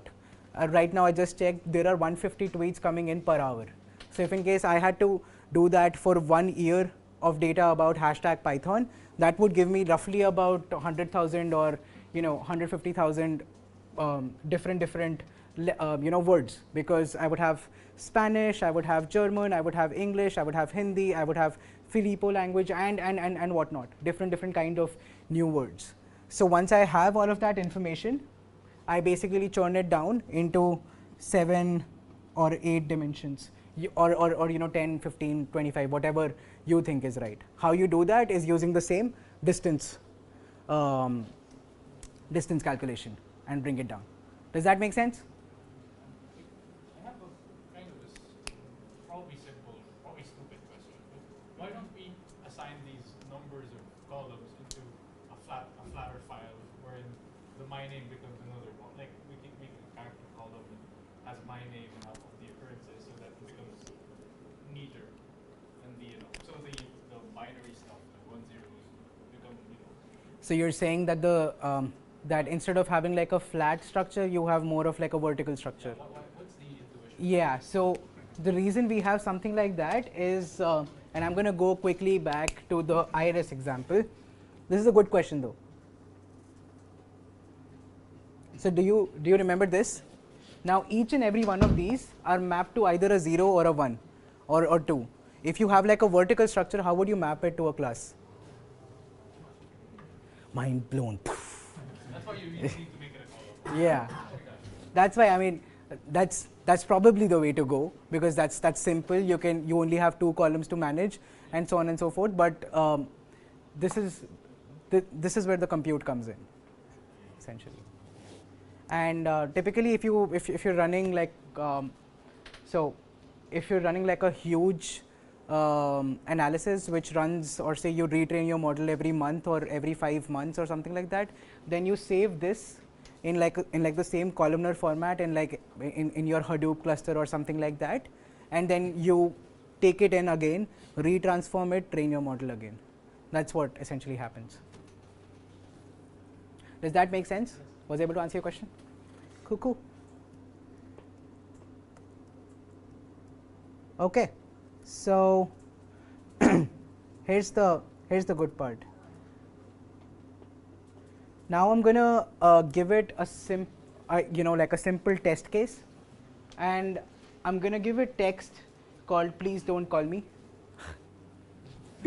So again, now keep in mind that I do not have to fit it again. I've already fit my count vectorizer, right? So now I'm just going to transform it using the same features. I'm going to transform it, and I'm going to converted to array. What do you think is missing here? So I'm going to go back real quick. The sentence which I'm trying to create the vectorizer for is please don't call me, right? The final matrix that I got is cab call me please tonight you. What is missing? Don't. Why is it missing? Yeah, because it wasn't there in the trained data, right? And this is a very important lesson, right? People take ages, sometimes it takes us months to figure out why a particular test case for a machine learning model is not passing, and it turns out it is because of one silly word, one silly character which got missed out due to pre-processing, right? So always keep in mind to gut check your data. When I say gut check, always create test cases when you're doing this. Always see what you're doing. Do not just ruthlessly keep on putting in code and like running it, right? Always use Jupyter notebooks. For those of you who do not know it, catch me after the workshop. I'm going to tell you how Jupyter notebooks can ease your workflow. Use these, experiment, test, watch what you're doing. Look at what you're doing. If you're not looking at what you're doing, it's probably going to screw you. All right. So does anyone have any questions so far on converting text to numbers? No? For different languages, right now we're just talking about English. So if there are multiple languages involved, do we make a 3-dimensional array? So you're saying that, for example, I have my name is Vaibhav and my name is Vaibhav and Filippo? Yeah, like that. Yeah. So generally that would not work unless you have like a lot of data around it. If you have less data, you're better off translating that into one uniform language or removing that text altogether. Okay. The reason being is because your model, I mean, think of it this way, right? For us to understand what Apple is, every time I say Apple, you would have a picture of Apple in your mind, right? The way that came in is because your parents or your teacher showed you Apple so many times that you actually started looking at if it's round and if it's red, if it has a tinge of yellow or something like that, it is Apple, right? If it looks fresh, it is Apple, right? So that is essentially like a simple example of machine learning model. You know whether or not it is Apple, right? Now, if in case I was to bring in for the first time, if I was to show you what is a green apple, you might confuse it with pear. You might confuse it with some other green fruit out there of the same size. So you're either better off converting that example into the example you're training for, or removing it altogether. We generally, for our NLP use cases, we generally translate it all into English. Does that help you? Yeah. Or otherwise, there's this gentleman who gave a talk yesterday. I forgot his name, about transfer learning. Yeah. So you can use something like that, but always be wary of that, because you never know what kind of relations it maps. It's at the end of the day, it's like an unsupervised learning, and we can cover that later on as well. Does that answer your question? Yeah. Cool. All right. Any other questions? All right. Does the business case make sense? Okay. Say, for example, if you were to put it in your phone to, I mean, I need something like that back in India. There's like tons and tons of SMS that we get. But yeah.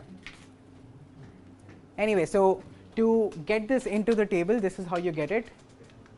You use the read_table command. So Pandas has like really nice interfaces to get pretty much any and every type of files, be it CSV, be it TSVs, be it, in some cases, it can also parse in HTML and give you the table as well. Okay. If you're not able to do it, there's alternative code to get this from another URL as well. And then you go sms.head. So this is what the data set looks like. Can you all see this? So it's like free entry into weekly competition to win FA Cup. So free message, hey there, darling. Okay, not gonna read that out loud. Or something like winner, as a valued customer, we're gonna give you something like that, and so on and so forth. Typically, we get quite a lot of messages, quite a lot of SMSs like this. Is there anyone who does not get these kind of messages? I'm pretty sure that's like a unanimous no. Anyway, so if I was to simply check how many are ham, how many are spam, you would see that I've got quite a lot of good messages and quite few of spams, right? So I've got roughly about 4,825 ham messages and 747 spam messages, which is ideally how your spam and ham ratio should be. Does that? It's not a real term. Yeah. No. That's what you really. It's just a joke, sort of like the word ham. No, it's not a real word. Oh. Yeah, I mean it's a good food, food type. Yeah. But it's not data science. Nah. No. It's It's like foobar for programming business, right? yeah, Okay. it's like foobar. Yeah. So one more thing again. Now my NLP system would not understand ham or spam, so I've got to encode it to 0 or 1, right? Because my machine cannot understand anything which is text. So I'm going to do that, and I'm going to check the first 5 rows, right? So I've got the label, I've got the numerical value of the label, I've got the message itself. Cool. Then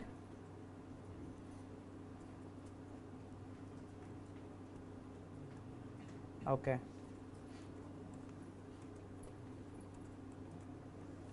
Right. So then you've essentially got 572 messages, and you've got the same number of labels. This is how ideally your data should be, right?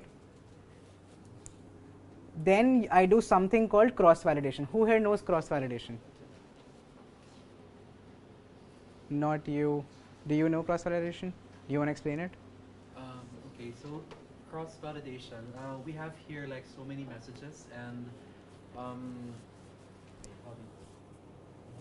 Oh, it's fine. So, I yeah, mean, you want to split it into your training set and your testing set. yeah. However, there is a small chance that your training set you hit all of the spam messages. Yeah. And then your testing set is all of the ham. So you're not going to get good prediction there. So cross validation is a way that, like, you could take, I'll take all. If you have 5,000, you could do 5 groups of 1,000 each. And in the first set, the first 1,000 will be the training. The Yeah. second to fifth will be the test. And in the next one, you do second, third, fourth, fifth. So you'll have 5 different Cuts of data. Splits, Yeah. splits of the data, and whatever result you get for each of those, when you get the average, it kind of gets you a sense of, it kind of gets the variation Right. there. Yeah, and that's good. So let me build on top of it.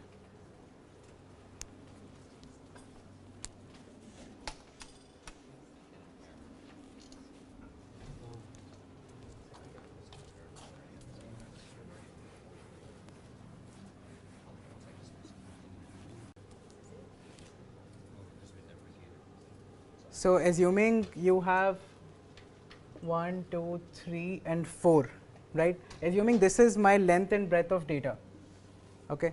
So assuming this is my overall matrix, what I do is I run my model 4 times, okay?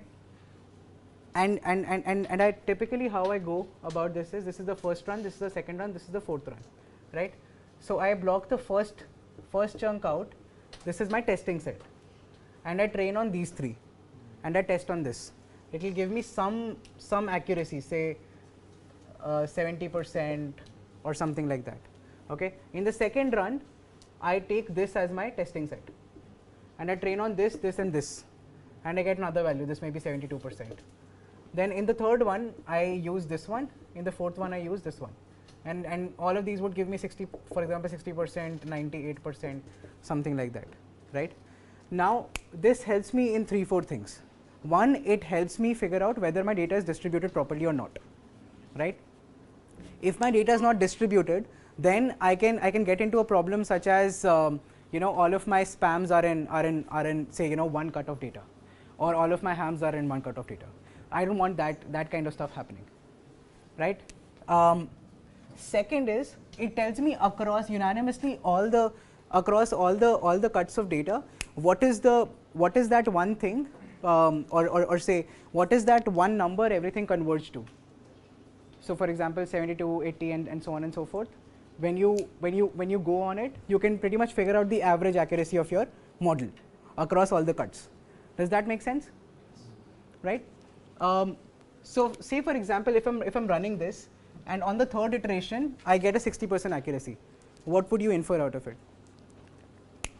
And all across it is 72, 73, 74 and so on. That's like your worst possible situation, or the worst possible accuracy of your model. Agreed, but what else? If you were a business user, what would you infer out of it? At the minimum, That we have batch is outlier data. That batch is outlier data. That batch might be outlier data. Correct, right? So outlier data. Anything else?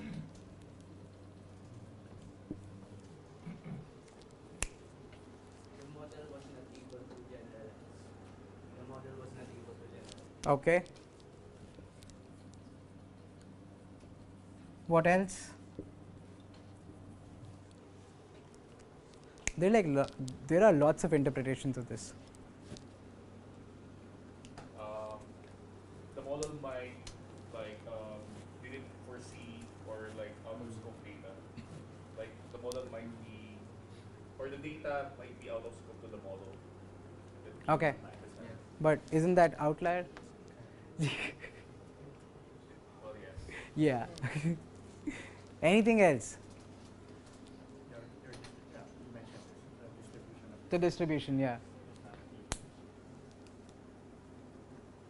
Okay, let's stick with these two, and then I'm going to talk a bit more. So outlier data. For example, in this case, wherein we had please don't call me, don't was out of scope. We did not train our model on that. So maybe in this cut of data, there is information.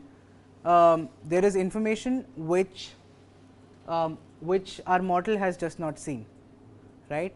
So if I was doing like a typical spam ham calculation, maybe there was something which some sort of number, some sort of numeric which just wasn't present there, right? In my training set, and my model is not able to actually get that. Does that make sense? Second is, my model was not able to generalize. This essentially goes back and forth. Both of these are related in a way. So my model here is not able to generalize because one, maybe it is seeing data which it hasn't seen before, right?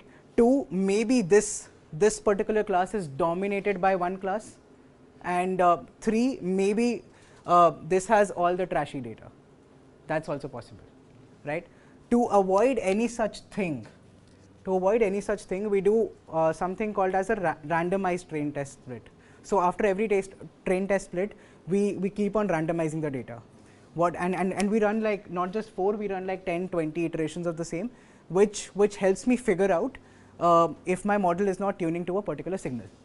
Does that make sense? Does that make sense? Guys over here, do not sleep.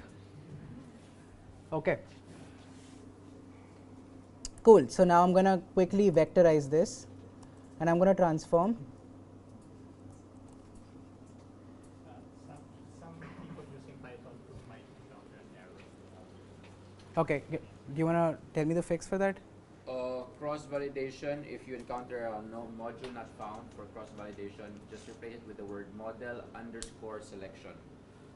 Who here is using Python 2? Actually, even in Python 3. Actually, it's the scikit-learn version. It has been deprecated and it's deprecated. Oh, okay.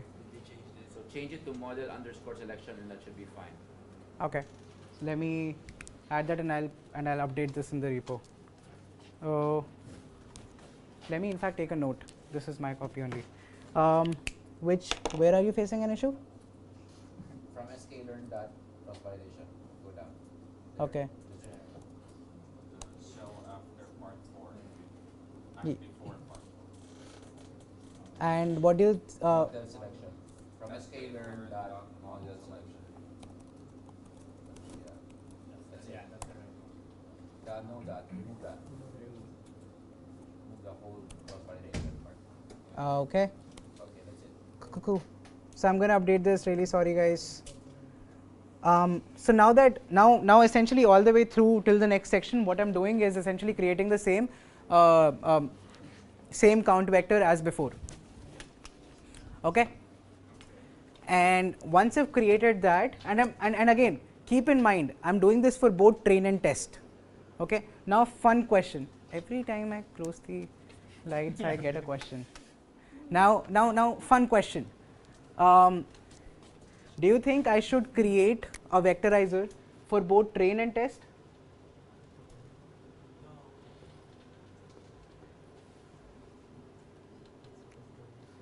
What I'm saying again is, should I create individual vectorizers for train and test?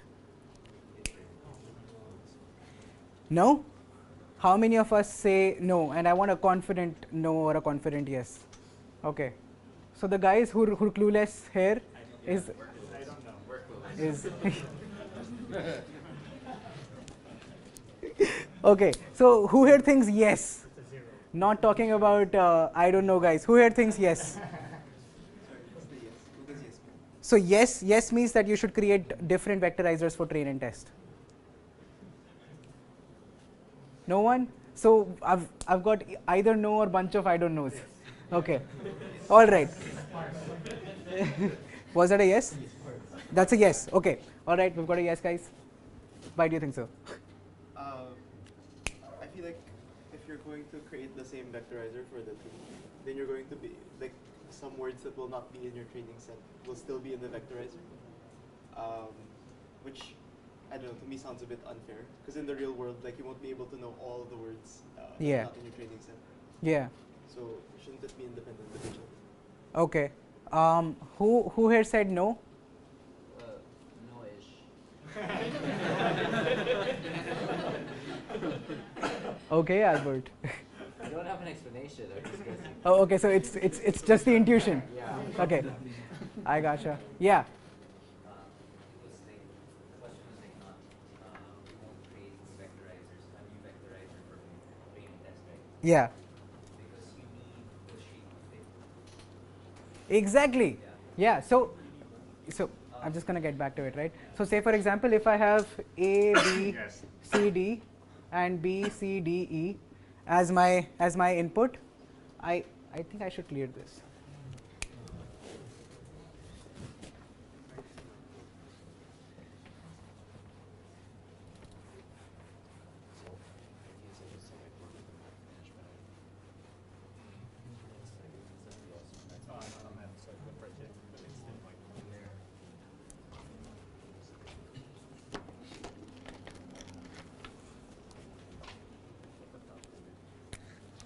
Okay, so A, B, C, assuming this is my first sentence, and then B, C, D, and this is my train set and this is my test set. Okay, now let me add an E here as well. Okay, now if I was to create separate count vectorizers for each, I would have a matrix of 3, 1, 1 being the label, and another one would be 4, 1. Correct? Anybody who thinks that this would not be the case? It's a clear yes. So if I was to fit my model on 3, 1, and if I was to then test it on 4, 1, it would throw an error. Anybody knows why? Yeah, because it's different, right? Because it's different. I'm like, I've got 3 features which I'm training on, and then I'm like, hey man, why don't you test this out on a new this thing? Wouldn't it say that this is unfair? This is unfair, right? So that's why you should have always one count vectorizer. Which brings me to my, I don't know what I wrote there, but which brings me to my next question. When you're fitting your vectorizer, this is my vectorizer. When I'm fitting my vectorizer, should I fit it on my entire data or just my training data? And okay, think it through first. Question: what do you mean when you say fit? Okay. When I mean fit, I mean taking in all of these individual words and creating that matrix, or like getting all the feature names, the unique, you know, unique words in my corpus.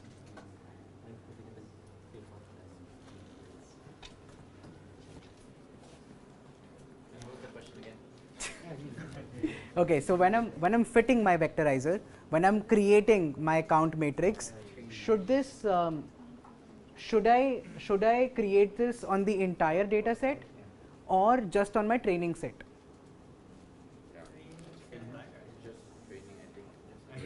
Okay, so who here thinks we should just do it on training set?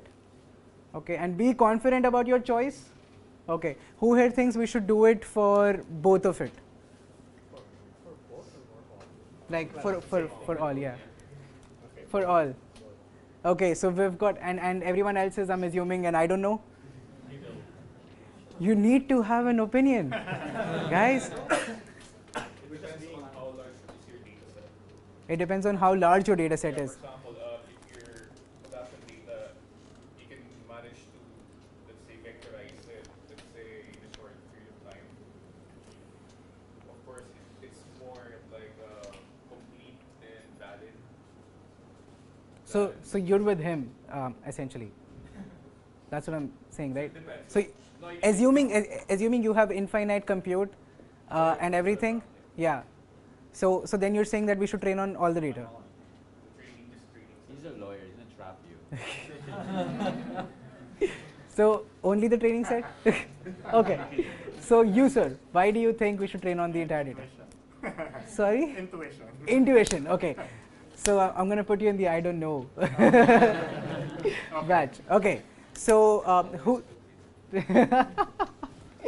So now I think someone from here said that we should train on, we should fit on train, and then not on test. Anyone who wants to volunteer? Why? Sure. Because if we train it on testing set, because what we wanted to do with our model is to verify if it will work on the unknowns, right? So if we test it on the, basically the test set will be our unknown. So if we include the testing set in the training, the model already knows what Yeah. is going on. Yeah. So what's the sense? you're basically cheating then, right? Yeah. So just to summarize what he just said. I'm sorry. What's your name? Wilson. Wilson. Okay. So what Wilson just said was, if you were to train, if you were to fit on both the train and the test together, what will happen is that you're already telling your model what's there in test, right? Whereas if this was to be a fair assessment, this has to just, your vectorizer should only be fitted on train and then be, and the test should be transformed on train. Does that make sense, everyone? Yeah.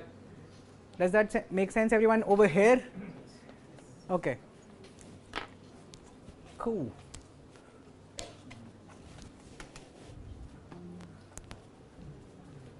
Right. So now that I have done that, now that I have my data in a format which is readable by my machine, which is something which my machine can understand, what I'm going to do next is create a machine learning model to actually classify it.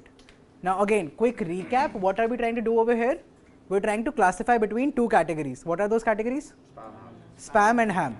Okay, so don't sleep, guys. So I'm going to create like a multinomial naive based model.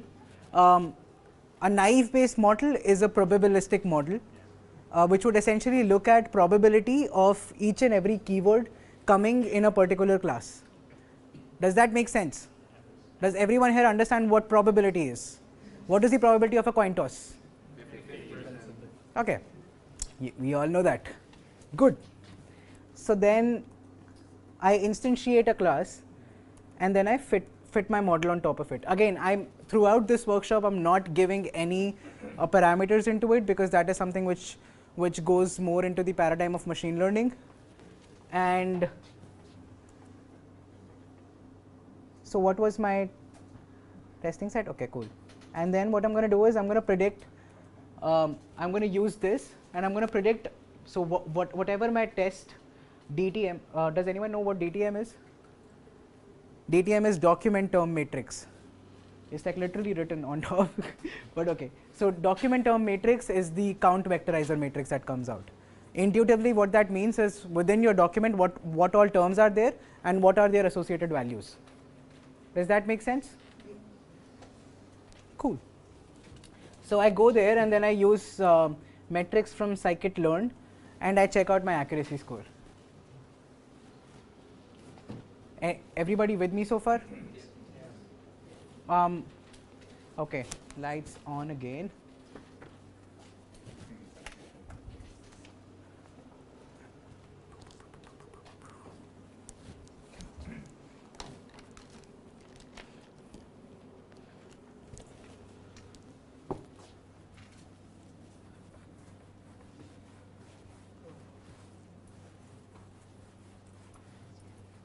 So in this case, how do you guys think I can calculate the accuracy of my model?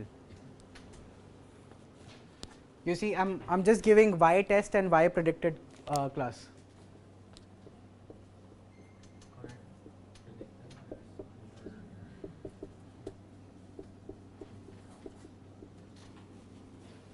Yeah. Correctly.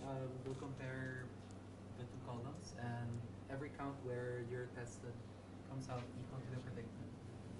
Yeah. So say for example, I have 0, 1, 1, 1, 1, 1, 1, 1, 1, 0, 0, 0, 0, so on and so forth. So I basically compare the two columns. I see where they match. Wherever they match, it's a 1, right? I add all of those ones up, divided by total number of iterations. That is the simplest accuracy metric for a 2-class problem. Does that make sense? Yes. Okay.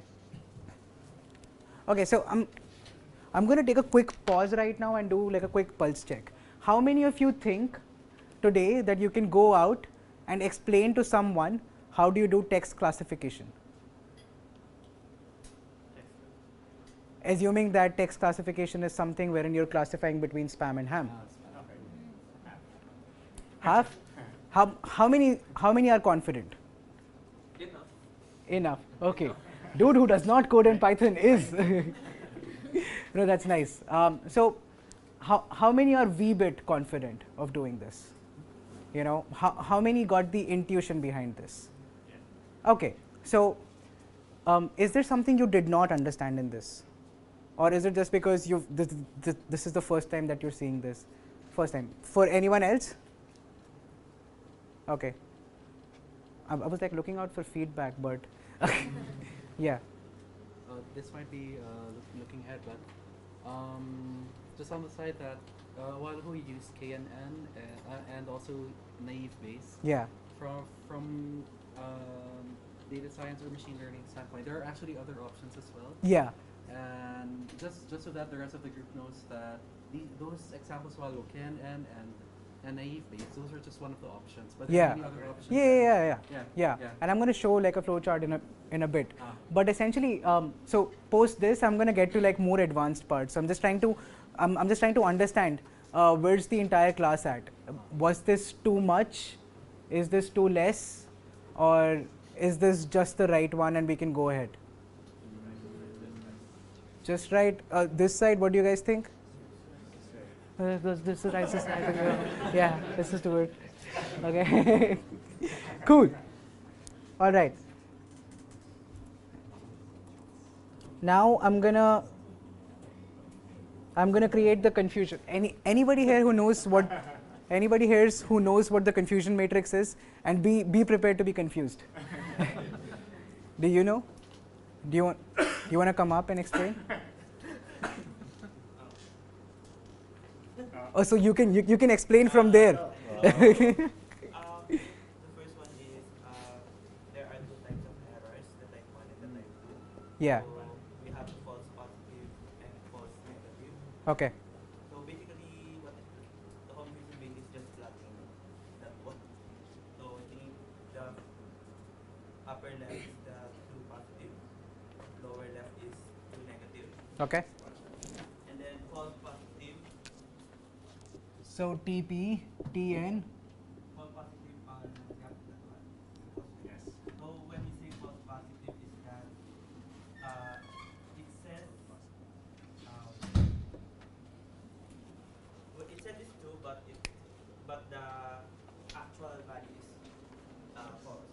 and Yeah. vice versa for false negative. Okay, so let me, thank you for that. Let me simplify this a bit more. So say for example, there are, so can everyone print the confusion matrix? Right? Can everyone print the confusion matrix? Guys, is that a yes? Perfect. Okay. So there are four, so when you print it, you'll get four values, right? Those would be typically be TP, FP, FN, TN. TP is true positive.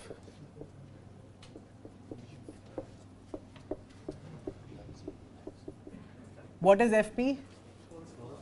False positives. What is FN?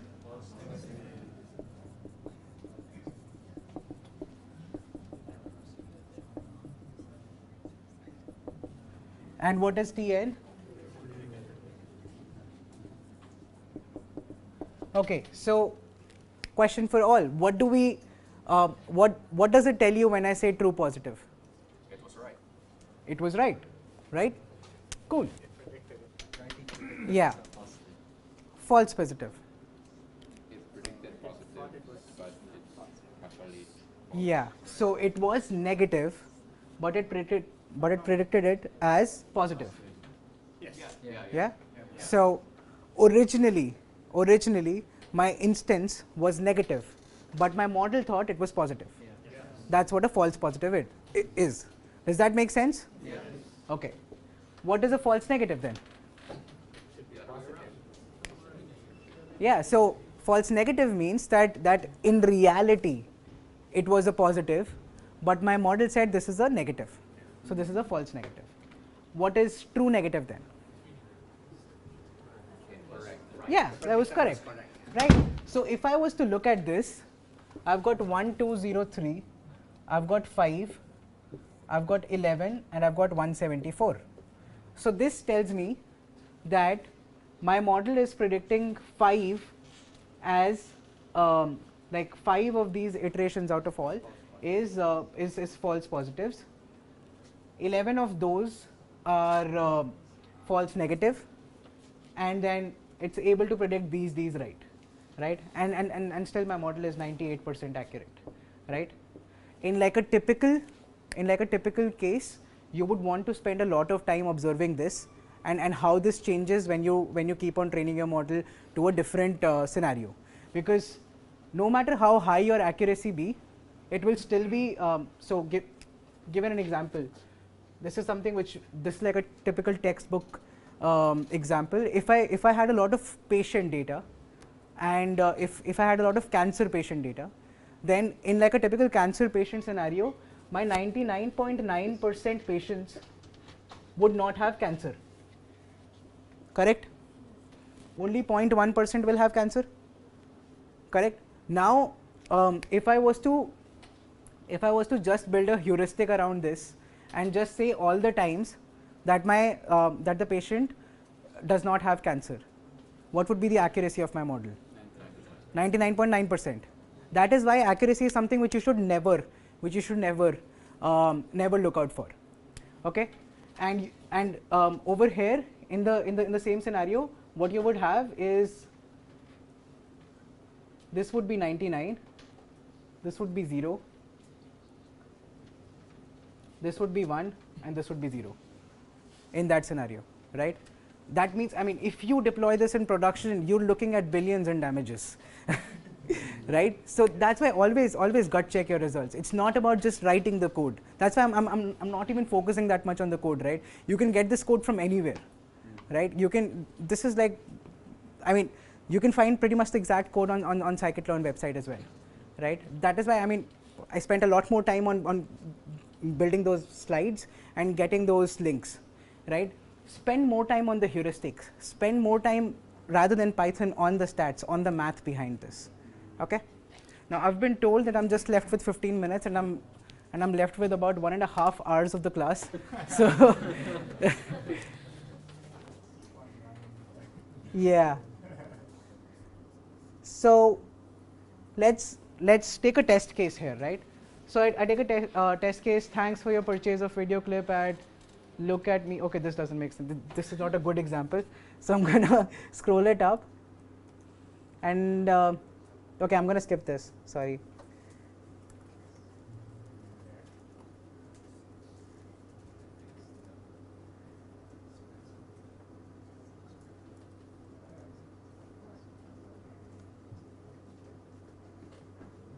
Okay.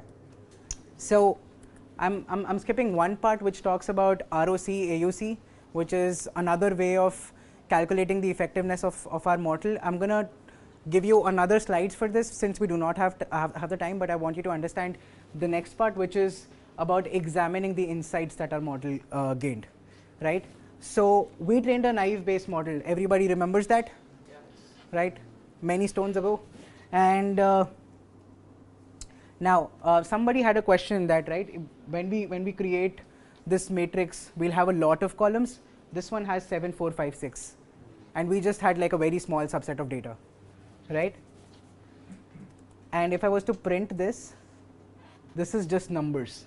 Why? Because typically when you get spam messages, they would say that call me on this number, or for affordable property, call on this number, and some XYZ number of things, right? If I was to look at the last 50 numbers, you would say your yes, yesterday, yet. I don't know what that means. I don't know. You wanna, okay. Some of them are not NSFW, but yeah. So this gets me to another problem, right?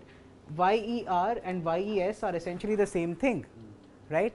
But they are, this is a typo, right? Fault in our data, right? So this is why, I mean, you would have never seen this getting into your model if you've never printed this, right? So always look what your model is taking in, right?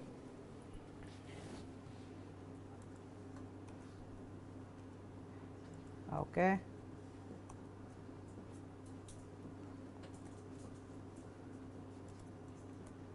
Now what I'm essentially doing is I'm taking all the tokens and I'm seeing within each class, within ham and spam, and you can look at the code on how I'm doing.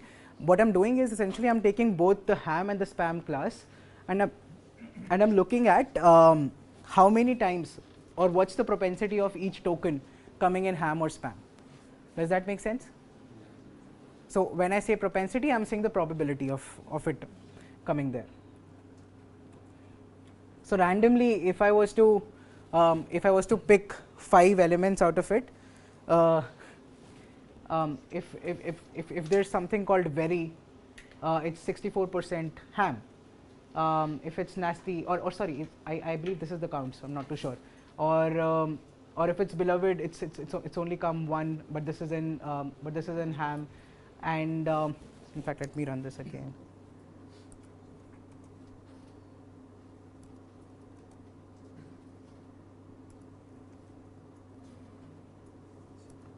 Okay, sorry, I was jumping a bit ahead.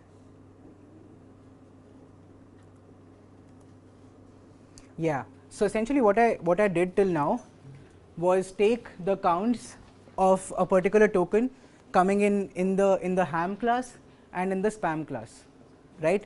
And then what I'm doing is I'm taking the propensity or the probability of it, or the number of times it's coming. Sorry, not propensity, not probability. It's the number of times it's coming in ham and the number of times it's coming in spam, and divide it, which gives me like my own heuristic, which is spam ratio. Okay. So what this tells me, and this is quite intuitive, right? So if it says claim, it's like 572x times more, spammy. Price 150p, tone 18 CS. www if it has a web link, and so on and so forth. There was this time when I was taking this for another group, and there was like some really bad words coming in, so I'm glad that's not coming. Anyway, so if I was to search up, and again, this is not just to, so again, let's take a step back. How does this help me? This is helping me in figuring out what is my model tuning into, right? What is my model seeing? more often than not, with the advent of deep learning and all of these cool jazzy algorithms, we tend to forget what our model is actually tuning on, right? Maybe your model is tuning on a particular word. Maybe your model is just looking at one particular thing. If you want to later on check for a particular token, if in case you're building like a test case, what should be the ratio for it, you can also check that, right? So always keep in mind that whenever you're building something, and this is probably the 8th time I'm saying that, always keep this in mind, right? I mean, you yourself saw, I mean, this Jupyter notebook is what, 120, 140 lines of codes. It's more text than code, right? But it's this time which takes a lot more effort, right? It is preparing your data in the right fashion, which takes a lot more effort. Now, with that thought in mind, you can practice this on another test case in the exercise.ipynb file. But since we're pressed for time and we're only left with 5 minutes, I'm going to pause for questions. And you have exercise and the solutions. Feel free to reach out to me if in case you have any questions. But yeah. What's the intuitive size of the training set in the test case? Good question. So the lady here has a question. That what's the ideal size of a train set and test set? Anybody has any guesses? 80-20? Yeah, we typically either do 70-30 or 80-20 given howsoever much data you have. If you have a lot of data, do like a 70-30 split. If you do not have a lot of data, do an 80-20 split. Any other questions?